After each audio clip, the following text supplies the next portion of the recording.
Okay, so the type of practice I would have would be a private practice. It would be a holistic healing center, and we would provide psychedelic assisted therapy.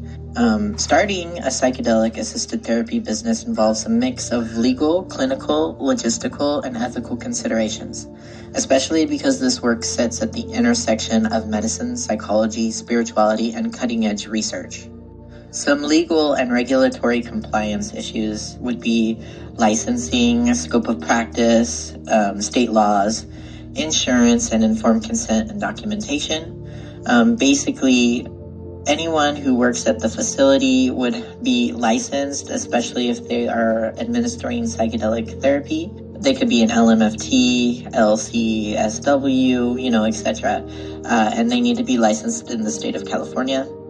Currently, though, ketamine is the only widely legal psychedelic option right now, and it's pretty expensive. We're hoping that with the state laws, they will change in order to make this easier, I guess you would say, because the FDA has approved it for clinical trials, but now the next step is the state laws. So currently, federally, it's illegal. Because it's still considered a Schedule I drug. As far as state and local legislation, like Oregon's Measure 109, Colorado's Prop 122, and the decriminalization measures in places like San Francisco, Oakland, and Santa Cruz. Basically, here in California, if I was going to open up a practice, I would want to do it in probably San Francisco or Oakland, just to have that layer of protection since it is decriminalized there.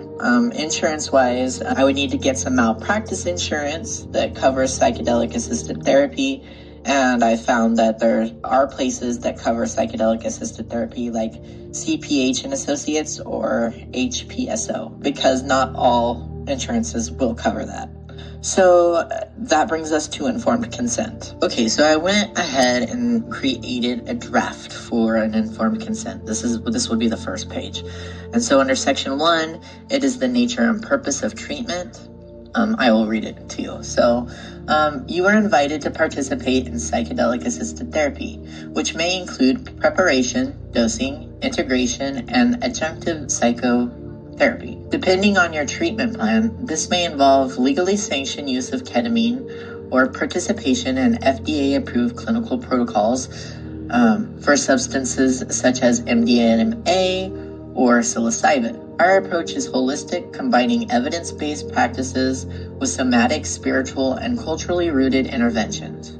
Psychedelic-assisted therapy is an emerging modality, and while promising, may not be suitable for everyone. Section 2, risks and benefits. So potential benefits are reduction in symptoms of depression, anxiety, PTSD, existential distress, enhanced emotional processing, spiritual insight or personal growth, greater connection to self, others, and meaning. However, some potential risks could be intense emotional or physical experiences, emergence of traumatic memory, temporary increase in anxiety and distress, unknown long-term effects for substances still under investigation. So that is a potential risk. 3, confidentiality.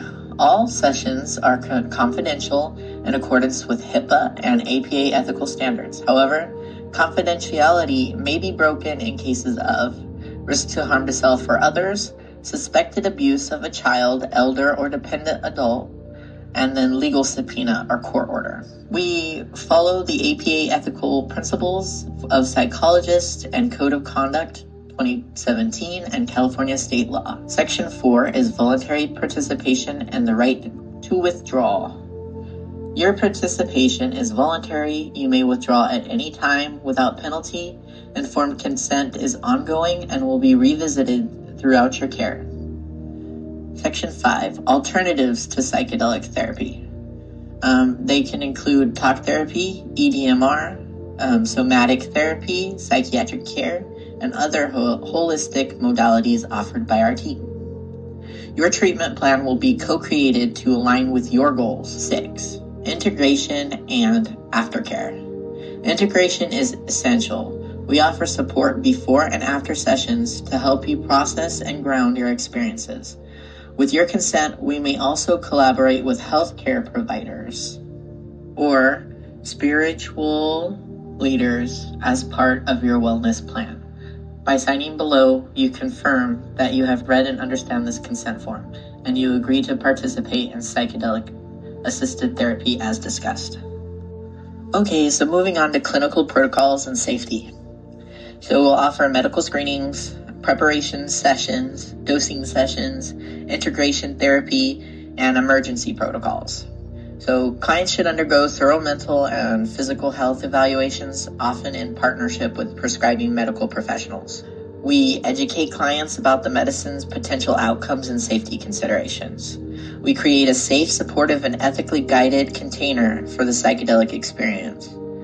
And we provide ongoing support to help clients process and apply insights after session. We have a plan for handling psychological crises or adverse medical reactions.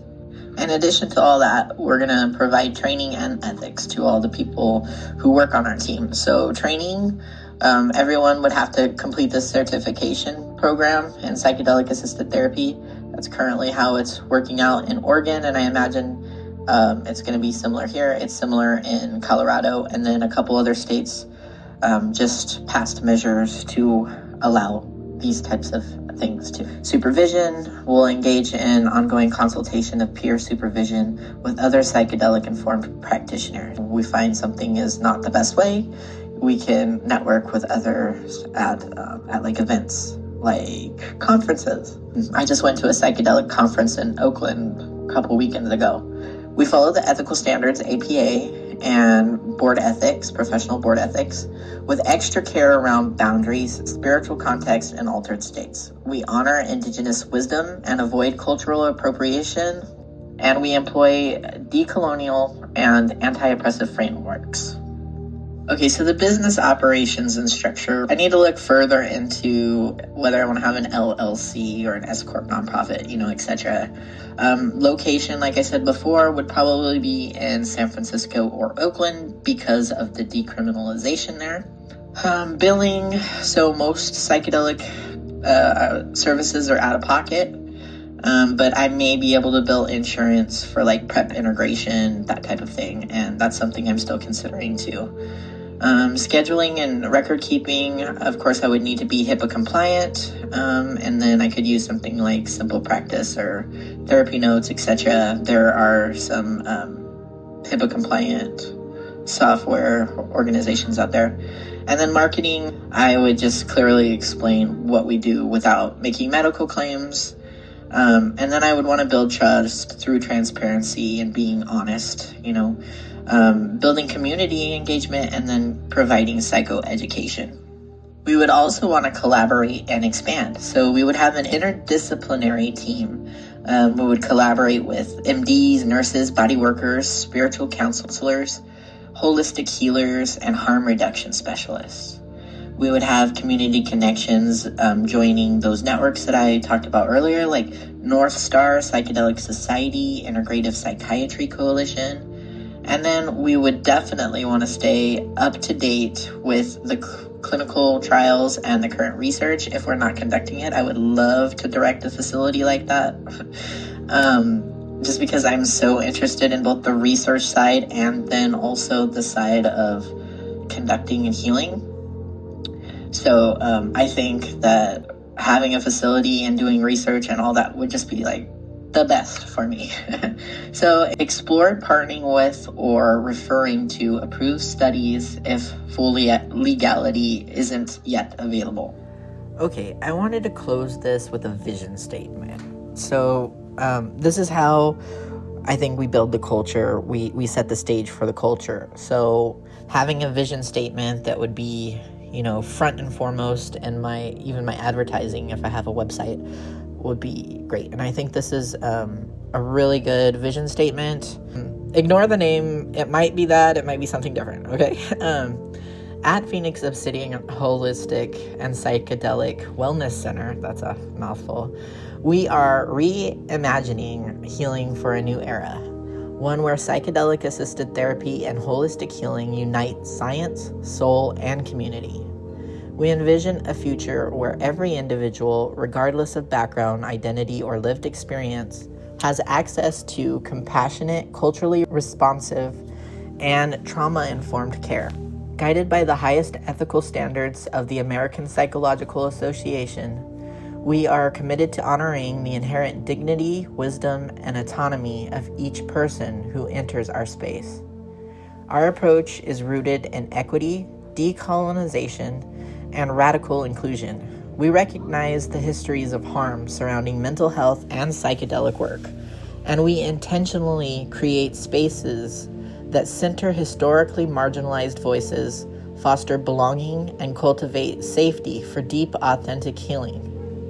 Through evidence-based practices, cross-cultural wisdom, and a holistic lens that integrates mind, body, spirit, and community, we empower individuals to expand their consciousness, transmute their pain, and transform their lives. At Phoenix Obsidian Holistic and Psychedelic Wellness Center, healing is not just personal, it's a collective act of restoration, justice, and hope.